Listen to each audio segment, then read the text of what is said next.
Good day everyone, this is Nemesis, and today I'm on the edge of a lake. Today we are going to take a look at a new Necromancer PvE build.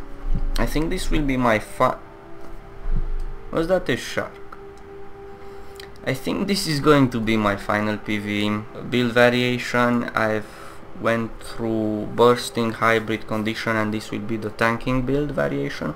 This particular build was actually inspired by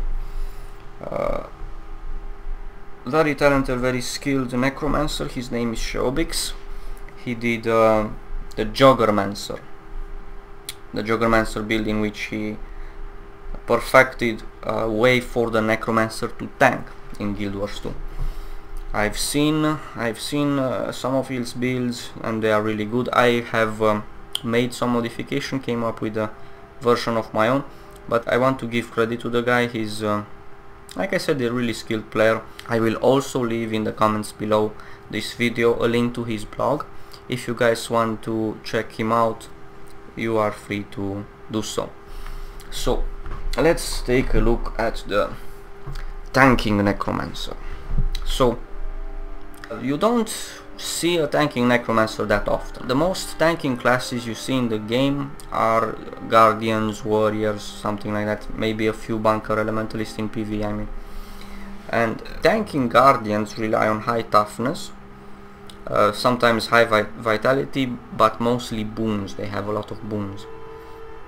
Necromancers aren't really known for their boons, and unlike warriors, aren't really known for their blocking capabilities. So no boons, no blocking.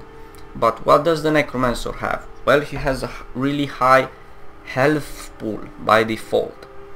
So you don't we know from the start you don't go into boon duration, because we don't buff so much.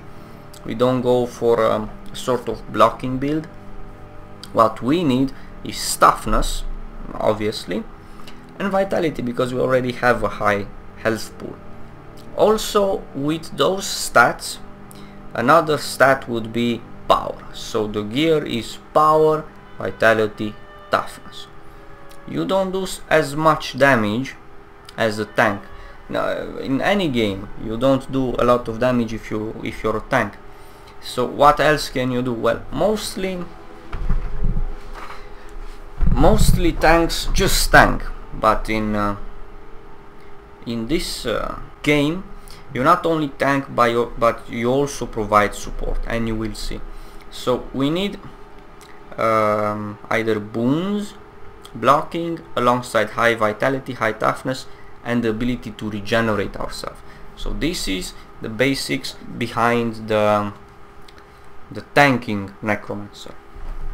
So like I said, this time we are going to go in a different way, because this is quite a complicated build to make. It's really easy to play, and once you understand it, it's not hard at all, but it's complicated as a thought process. So that's why I'm going from the gear side of it all. So we have power, toughness, and vitality. This is the gear alongside power, toughness, and vitality weapons, and power, toughness, and vitality accessories. We are going to traits: power, toughness, vitality. We have also a bit of healing, a bit of boon duration, because in a group you might get buffed, and also you will see later why. And power. The first minor trait, parasitic bond.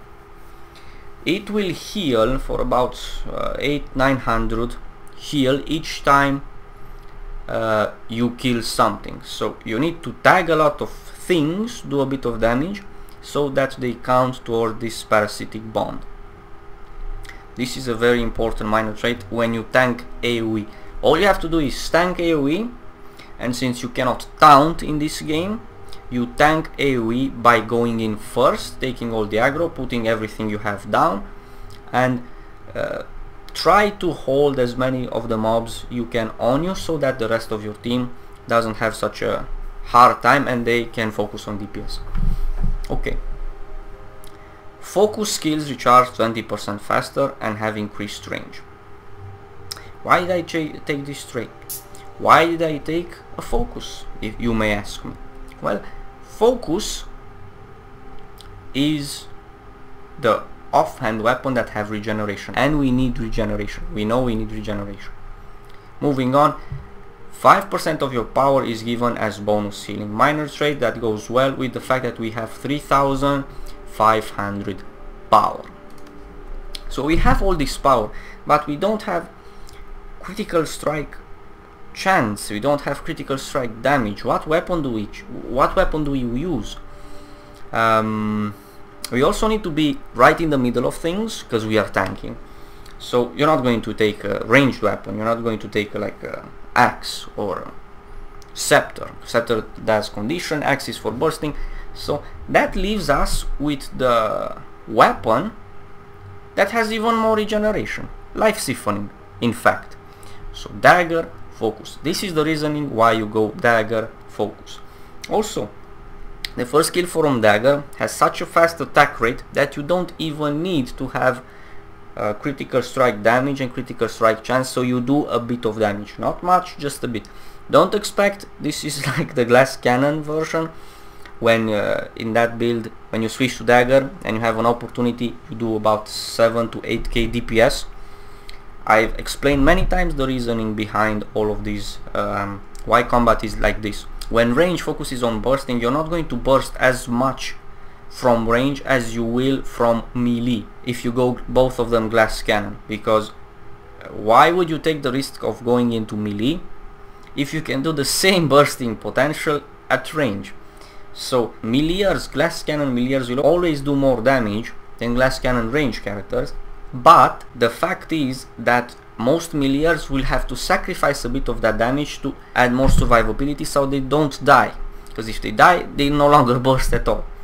Also, condition takes longer time to kick in, therefore is mainly used as a sustained type of damage, and so also really useful for AoE.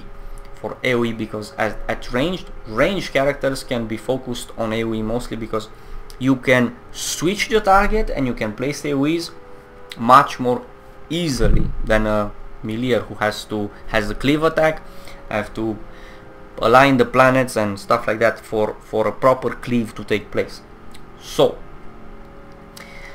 you will not be the damage dealer, you are the tank, that's your role. So moving on, we know why we took dagger and focus, we know we have 15 traits in spot. We move on, like I said, toughness and vitality. Toughness goes with a bit of boon duration, so if we have boon duration we might as well get some boons on us.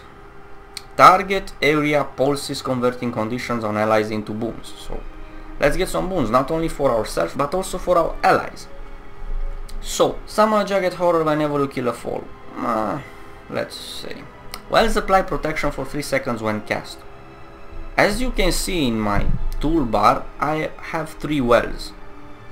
So why not make them give us protection? If you cycle the wells perfectly, you have like, let's say, 10-12 seconds of protection. But also you're not the only one in your party and you might get even more protection from other sources. So that's a good trait. Gain 20 toughness for each minion under control. You have the little guy, will give you 20 toughness. Also a bit of boosting your damage. Increase area of marks and marks become unblockable. Marks. Let's see, marks. Staff. Why a staff? Well, we are at melee range, but sometimes there's simply no way you can melee something. If you know in fractals, they're the tentacles that splash you around, so you need to be at range so you can poke the tentacle from range, so you need a range weapon. So how about the longest range weapon, which conveniently gives you regeneration. Okay, not only does it give regeneration, it also makes you lose some conditions, which is really important because a tanking build needs to not be vulnerable to condition as well as to direct damage. Moving on, 5% of your toughness is given as bonus power. We know we have a lot of toughness, so that's a good minor trait. Moving on, we have vitality and healing power. Healing power influences directly regeneration. So vitality, healing power is in the right mindset. Gain 5 seconds of regeneration when your health reaches 90%. Also, it's on a 30-second cooldown. So you have 1 regeneration, 2nd regeneration, 3rd regeneration. Between these, you will have permanent regeneration on yourself. Wonderful. Siphoning health is 50% more effective. How about we find alternative ways to heal ourselves even more, so even more survivable, so we can tank even more? So we will rely on siphoning health, and we need to make that 50% more effective. Siphon health whenever you hit a foe. You don't have to crit, just to hit. So if we have a well down that damages 5 targets, you siphon about 70 or 80 a target per second. You ask yourself, how can I improve that even more? Let's see, make the wells recharge faster. Yes. Deal 5% more damage while your health is above 90%. It's 4 hour damage, but wells also siphon health every time they pulse. So you pulse, and when it pulses and when it hits, and it's also 50% more effective. And let me see here, let me see to find the monster and see how this siphoning actually looks like. So come on, big guy. Oh crap, champion. Run away. Come on. Okay, so the guy is doing a bit of damage to me. And I put down a well, and as you can see, 40-40, but I'm down level. Anyway, 40-40, that's 80 times 5, it's 400, times 3 wells, it's 1200. And also permanent regeneration, which I'm going to display here. 1 regeneration, 2nd regeneration, it went up to 15. Yeah, 15 seconds, and by the time it goes down, can place it again, switch, and I have 11 seconds left, and as you can see, my Reaper's Touch is off cooldown. I can continue with more regeneration. So that's permanent regeneration as well as protection each time you use a well. So on top of that, on top of all of that, each time you hit with your normal skills, you get even more regeneration because you hit with your skills. So hitting from well, siphoning from well, hitting from normal attack with a dagger, but we can add on top of that even more. We can make it that you gain health every second. Also adds a bit of vitality. This will actually give you 80 health every second. So it's even more regeneration. I'm going to calculate how much regeneration is that. I'm going to display on the screen because I can't do it right now because I'm really tired. So you have insane regeneration. So how about we add even more regeneration than we already have with sigils? Your next attack after swapping to this weapon in combat steals some health, and we use that on our dagger and our staff. So when we switch to staff, let me get this guy to attack me. Okay, now we are on a staff and we are healing 90 actually from the boom. I put some regeneration on me and I'm almost out healing what this mob is doing to me, as you can plainly see. Put regeneration again just because I can. Switch, and my first attack is going to heal for 1000, as you just saw. Get my regeneration up again, heal if need be, and as you can see, it's so much. This guy is getting in the way. So much healing already. and when I switch back to staff I heal again. So every 15 seconds you get an extra 1k on top of all the regeneration you get from hitting, regeneration and wells by hitting and siphoning. On top of all of that, we are going to get one last thing done. We are going to get superior sigil of restoration. Gain health on killing a foe, which goes really well with parasitic bond. So you'll get about 1.8k each time you kill a foe. So let's see if that's true. I'm going to let this mob do a lot of damage to me. So let's see if this is true. And this is going to take a while. I'm going to start damaging him a bit.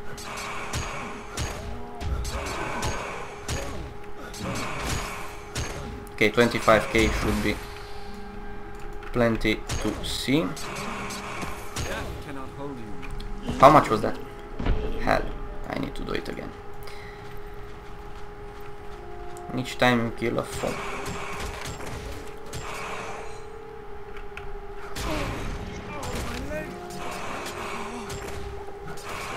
Need to pay more attention. So, come on. Yeah, 1000 and an extra 900. Moving on. We have the traits, we have the weapons and the explanation behind everything. We have the weapons with the sigils, the weapon stats and the sigils. And we forgot the runes. So how about we make 5% chance our next attack steals health when you perform it with a 15-second cooldown. Why? We know we have really fast attack rate with dagger.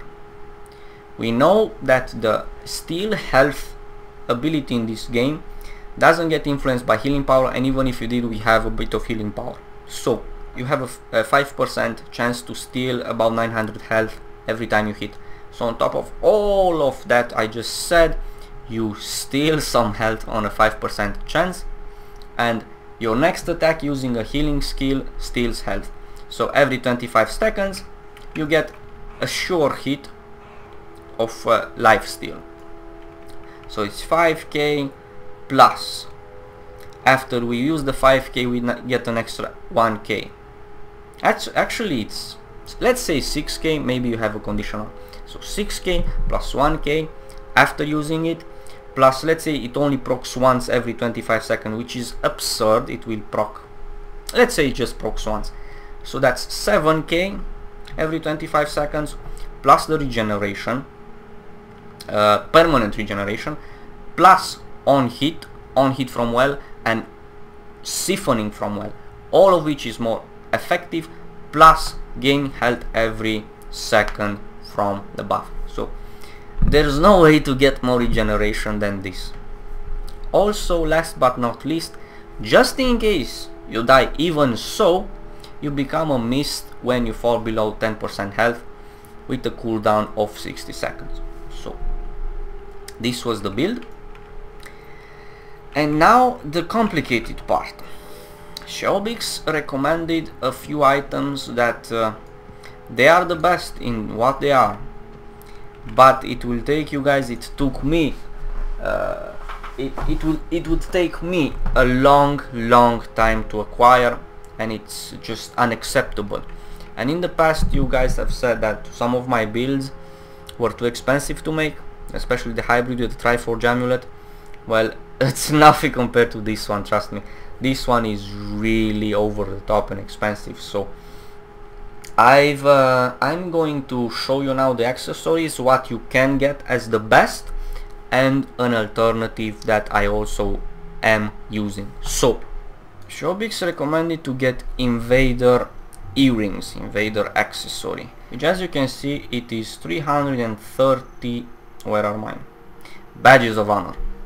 Well, this is more or less unacceptable for me at this moment in time. Also, if I'm going to gather up that many, I will be gathering up them for a legendary weapon.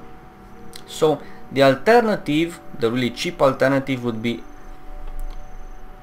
revolutionary flyers. As you can see, the difference is minor. It's about 5 to 6 stats difference, and it's far cheaper until you get these ones. Also, in all of your accessories you put Crest of the Soldier, Power, Toughness and Vitality, Crest of the Soldier. In the description below I will leave the links to these items as well as to the best item in slot if you want to acquire them.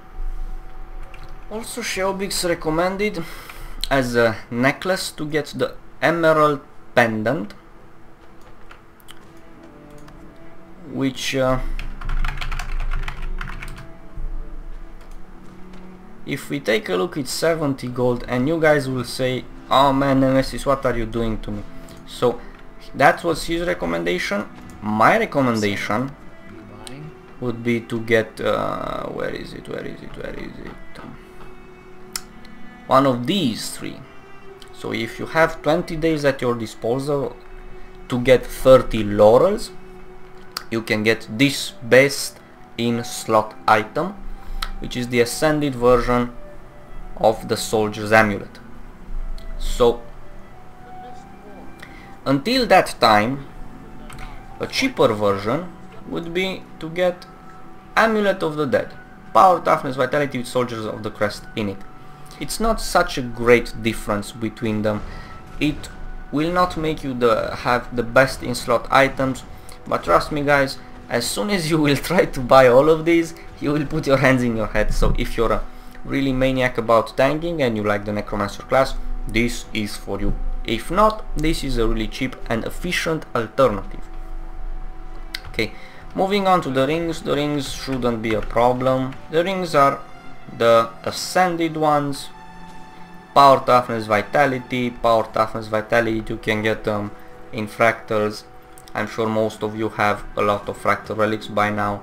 It's no problem. Also, the equivalent to Power, Toughness, Vitality, backpiece, ascended backpiece from fractals. All of these will be left in the description below the video. So these are the items. The final stats will be close to, if not over, 30,000 HP, almost 3,000 armor,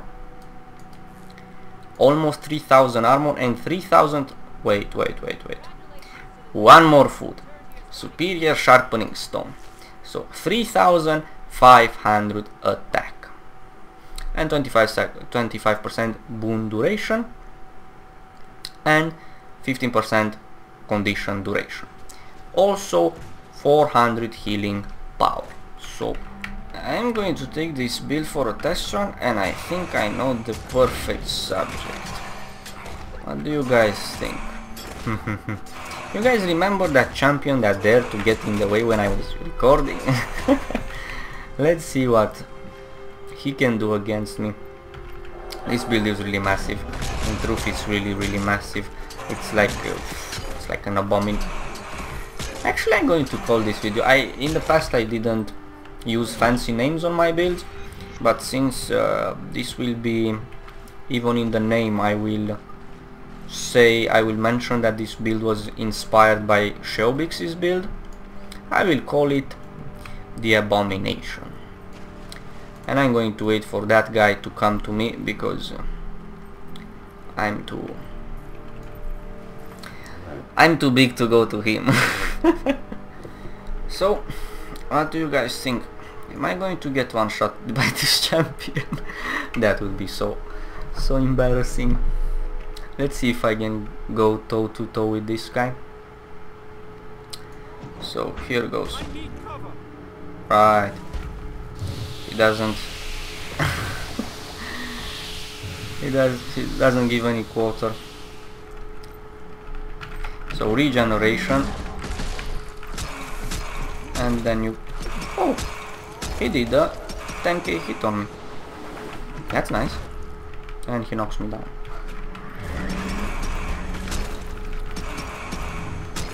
And switching for regeneration, removing these, putting some vulnerability, increasing regeneration, getting out of fancy stuff, putting regeneration back. First hit was greater, healing. Yeah, yes, that's it. Yes, I can go toe to toe, and I didn't even went in I didn't even went in Death Shroud yet. And protection again.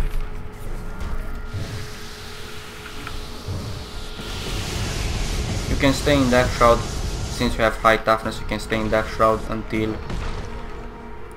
your healing is off cooldown, and you heal, you apply regeneration, and you're back to chopping this guy. You apply more regeneration, you transfer the vulnerability that he gave you, you get knocked down. You put some of this, you get more regeneration, you switch, you dodge out of stupid crap, you heal with your second skill. As you can see, you heal really nice, you dodge the little thing, and you proceed to do some more complicated stuff. I let him hit me intentionally with this big hit just to prove you that his high channeling skill cannot bring me down. Actually, he needs 3 high channeling skills to bring me down, and I can simply move away from it without any worries. My regeneration is always up. I can remove the debuffs in other ways. I can snare if need be so he cannot get me. He's going to use the knockdown skill now. Yes. And yeah, as you can see, you don't do a lot of damage. You don't. I had a video, an old video, in which I kite some guy and I killed him. If he were to hit me, it would have been quite bad, so it requires more skill. But if you want to tank, you can. You can. As you can see, as you can plainly see, I tank. I go toe to toe with this champion. It's champion. It's a level 79 champion. So, and regeneration just expired. I'm going to put it back, and he here. I think he surrendered. See? I accept your surrender. Sorry guys, I'm into jokes today. I'm really tired. Usually I'm not like this.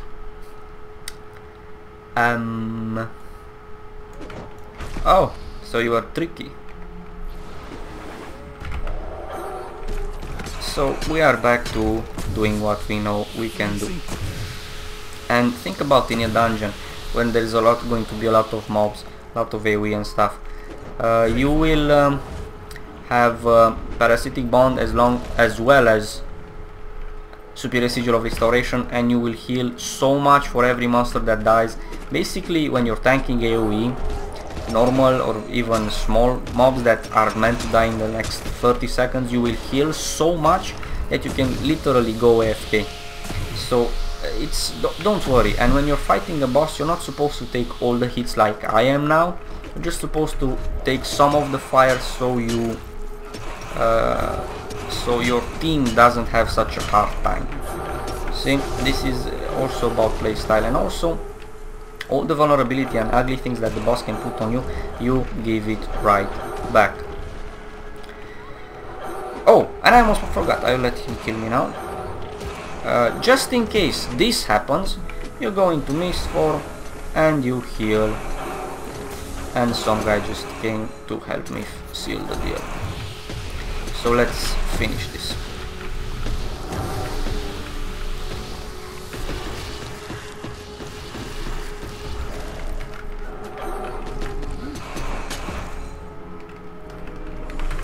What is that guy doing?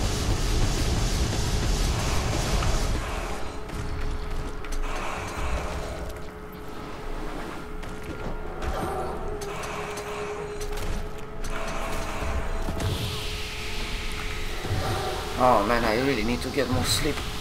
I'm getting bad at this game. He hit me a few times already.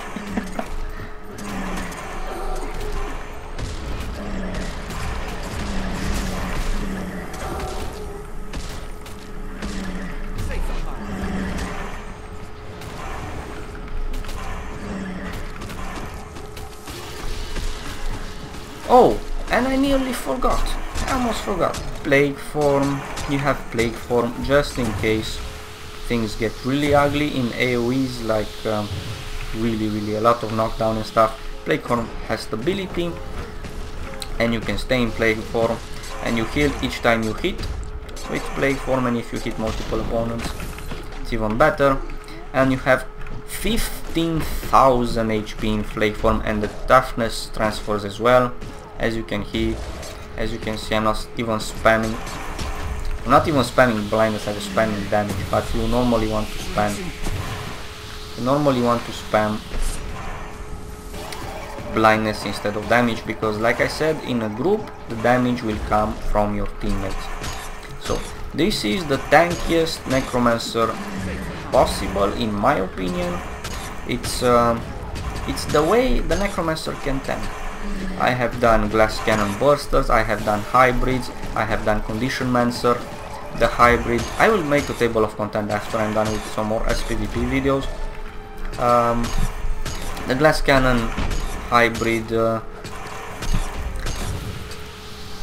glass cannon Necromancer direct damage dealer has the highest potential for direct damage, as well as acting as a support by using protection and a debuffer, offensive support by being a debuffer by applying stacks of vulnerability. The hybrid has the highest overall damage. It's like 70%, 65% of both the conditionmancer and the burster. The conditionmancer is highest AoE damage opposed to the glass cannon, which is the highest single target damage, and also supports. This character has the lowest damage but is the tankiest, also supports with wells, as you can see. So this was the my version of a tanky Necromancer. I hope you guys found this video useful, and until next time, I'm going to get knocked down again. Until next time, enjoy your gaming and have a very good day.